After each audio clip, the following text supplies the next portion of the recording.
We are going to be starting kind of a new series, maybe even a new playlist here, where we are going to be going over viewer rigs. So in this first one, we've got Dave. He's local to us, and he came down. If you guys saw the Fender extension video, we installed those first. But what I wanted to do in this style video is go over all the parts that were installed on this vehicle, give you kind of a good perspective of what you can do if you have a sport, or even trying to get ideas on specific parts that we have on here, and overall just give back to our fans and viewers of the channel. So I hope you guys enjoy it. Let's get started.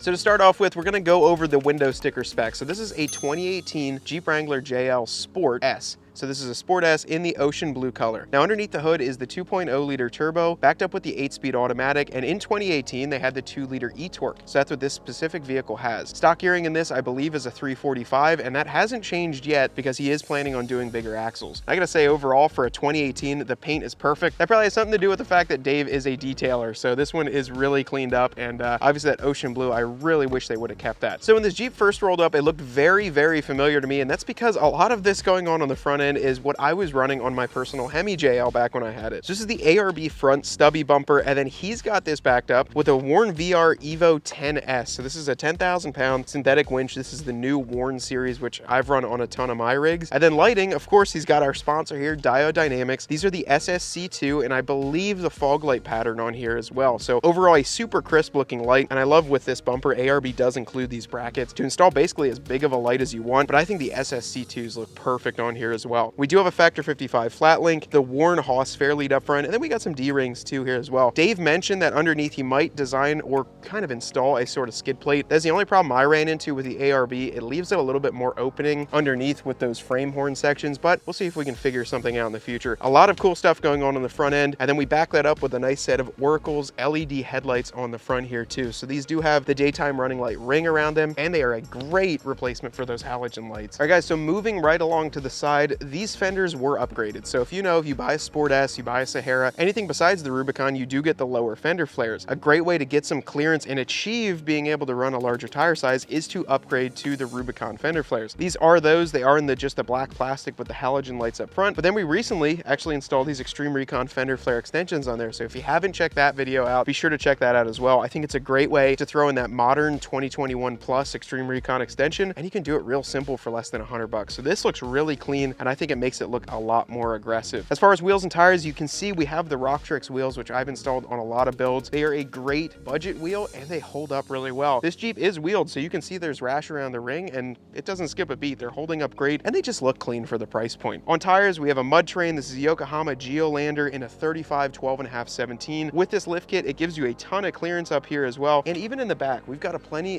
of clearance on this to really flex it out. And I think the plan is to go eventually 37s, and I think you'd have no problem doing that with this kit the way it's set up. I do like the gap in between the fender flare and the tire. Plenty of up travel on this one, and this Jeep's able to really flex out the way it's set up here. So now looking down at the side, this one he actually installed the Mopar Performance rock sliders. I love the look of those, and they give you probably maybe 3 inches worth of a step there, but overall I love how nice and tight they are. They stick up really nicely. They give it an aggressive look, plus they're really going to protect that body side if you're taking it to the extremes when wheeling. Now looking at the soft top, obviously this isn't a factory one, so we do have the fastback top. This is the Best Top Trek top, and it looks to be a newer one because the Best Top logo is reflective there. I really do like the look of these on certain builds. Sometimes they don't look as good, but I love the Best Top look. It makes it even better that he also has the hard top at home, so you can kind of change from summertime to wintertime just by switching this top out. Moving on to the rear, we do have a lot going on back here. It's a very clean looking back end. Now, the one thing I haven't seen in person are these Oracle flush mount taillights. These things are really slick, and at first when he pulled up, I had to check them out in person. They look awesome. So if you guys are checking out the Oracle lights, got a nice reverse light, and then almost this backwards C sitting here of LEDs around there. That's a pretty cool looking light, and obviously it doesn't even stick out further than the body line. So a really great looking light, and it's gonna protect the heck out of it when you're off-road and wheeling. On mine, with the extensions on the Xtreme Recon, my taillight sticks out like probably 3 inches from this, so it's definitely kind of begging to be caught off-road. The next thing that he did, obviously you're running bigger tires, you got to support the weight of that on the tailgate. This is the Rugged Ridge tire carrier and tailgate reinforcement bracket. So it's going to give you an extension on the tire carrier as well as the complete tie-in to remove those factory tailgate hinges and then tie it all into one. So we can see we've got that going on, as well as the third brake light relocation, which comes with that full kit. So they really thought of everything with the Rugged Ridge kit, and it kind of just, it sets it up nicely in the back. Plus plus it really reinforces it. So that's the big thing. You're not going to get any rattles. You're not going to get any vibrations in the back. You're going to reinforce that for the larger tires, and even if you go 37s, this will still be able to hold it. So the next thing I wanted to talk about is suspension. It's a little bit more tricky to see from up here, but to give you guys the overall ride height and what's putting it up this far, we're looking at a 2.5-inch Clayton Off-Road Overland Plus system. So Clayton Off-Road, if you guys don't know, has already been a sponsor of this channel. I ran their kit on my 2020 Gladiator, absolutely loved it. And this Jeep has almost 20,000 miles on this specific kit. If you guys look around at the wheels, you can see it has rock rash, meaning this thing does get wheeled and it does get daily driven. There's no squeaks, there's no weird noises. The entire kit with the 8 control arms, the track bars, and everything included really is a very beefy kit, and it looks great on this Jeep. I believe the only thing that Dave said he had to do was add on a little bit of a spacer on the front end by adding the weight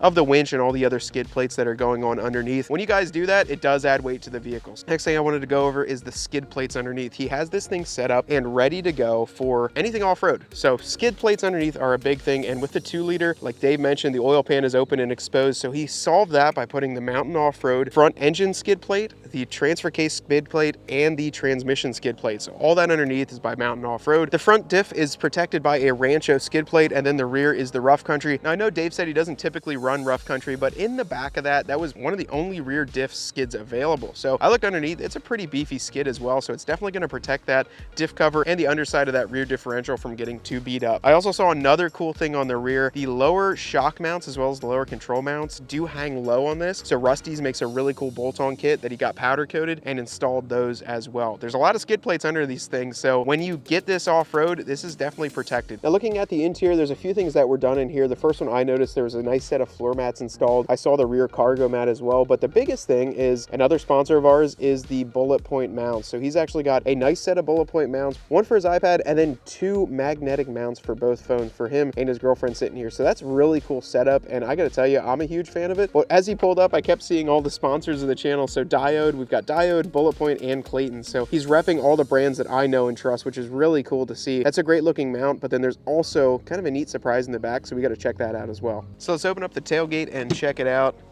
There it is. You guys know I'm a huge fan of tailgate tables, and he's got this Trailgater setup, which I haven't seen one in person. This is an extremely nice kit.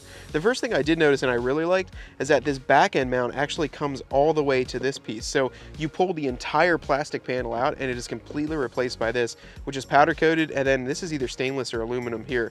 So let's knock it down, or let's open it up by pushing these two down. Okay. Now check that out. So you've got a really big flat surface area here. I guess he said the new models as well include this, which is magnetic. So if you guys like to cook at camp, or you like to throw things up here, even a wrench if you're working on your Jeep, this is all magnetic and can hold your tools up there. Best part is still, this pulls out like that. So you've got a cutting board, you've got your work surface, you can put your knives up here. It's almost like being in like, I don't know, Gordon Ramsay's kitchen back here. You've got the whole setup and you're ready to go. And it's also a cool place. He threw 2 of his badges of honor from right there at Roush Creek right on there. So I'm a big fan of this one, and honestly, this one might be going on my Jeep. I was debating which one to go with. I think this one would make a really cool install, and plus it just looks very, very high end. No rattles. He said there's no rattles at all. Just got to install a couple clips and some screws and put it on. This is a clean setup in the back, but I just wanted to show that off as well because I personally thought it was really cool. So let's see if we can close it up the right way. All right, guys, so we got Dave here, and this is the section that I wanted to talk about with the owner of the rig. So Dave, the first question I want to ask you, when did you pick this Jeep up and kind of why?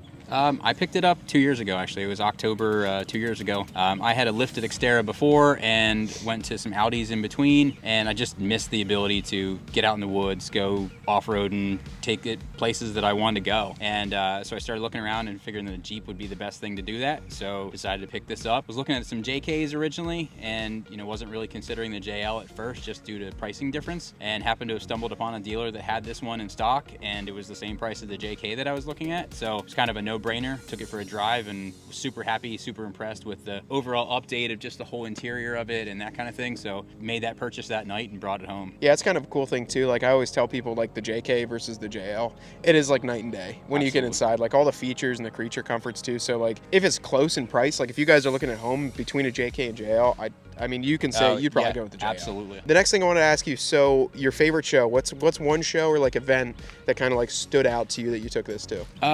I would say two, actually. My favorite one that I've gone to that I didn't really do too much with it was the Great Smoky Mountain Jeep Invasion. We went this past August, and it was absolutely amazing. It made some smaller shows look like a Walmart parking lot meet, and there was just Jeeps for miles all over Pigeon Forge and Gatlinburg and stuff like that. So that was just a great, event. My other favorite one was a couple weeks ago. I took it to a show down in Fayetteville, Pennsylvania, and had zero intentions of entering the Jeep into like the show and shine and like the contest and stuff like that. And it was a $15 donation to the fire department, so I'm like, why not? Threw it in there, ended up actually taking first place for the JL group, so it was pretty cool that, no intentions of it, and then ended up actually winning first place. You got a trophy then, yeah. Yeah, exactly. Last thing that I wanted to ask you, I know we didn't mention the walk around. I want you, I'll give you the mic, show me your like coolest or like Sure. one unique part on this. All right, cool. So it was funny at the Fayetteville show a couple weeks ago. I would walk up multiple times and people were just sitting there staring at the front of my Jeep, and I kind of figured what they were staring at. I get a lot of questions and conversation around these Apex links. The cool thing with them is, so obviously the Sport did not have disconnectable axles via a button on the dash.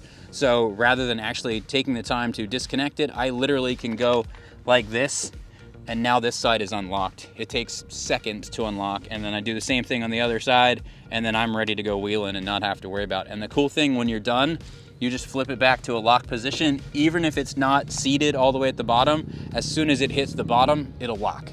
So you don't have to worry about anything as far as, trying to get it lined up when you're putting it back together and things like that. So it makes a huge difference in, being able to disconnect your axles. And then there's a shaft that's inside of this, so as your axles move, it gives it that flexibility that you can let it move around. All right, guys, well, this has been a really fun one, and I'm kind of excited to continue this series as well. I absolutely love the chance to sit down and talk with you guys, especially about the Jeeps, because this has got a lot of blood, sweat, and tears into it, and a lot of cool parts that maybe you didn't know of at home, or you just wanted to see how they all looked put together. I had a lot of fun with this, so definitely huge shout out to Dave. Thank you so much for bringing your Jeep down. Now, if you guys are interested, or you want to kind of catch up and maybe do a viewer video like this, drop a message to us on our Contact Us form on the website, so you can find all those links in the description here, and just send a message there. We do get them, we do check them out, and we can move forward and see if you want to come by on the weekend and check out your rig. Now, there's a lot of other cool things happening. Like I said, we've got decals coming, the merch is pretty close to being done, and then also we've got that Patreon going. So I've made a couple phone calls, talked to you guys, and it's been pretty neat. So I had a chance to talk to a few of you, and it's been such a pleasure to just catch up on the phone, talk Jeep, talk life, and just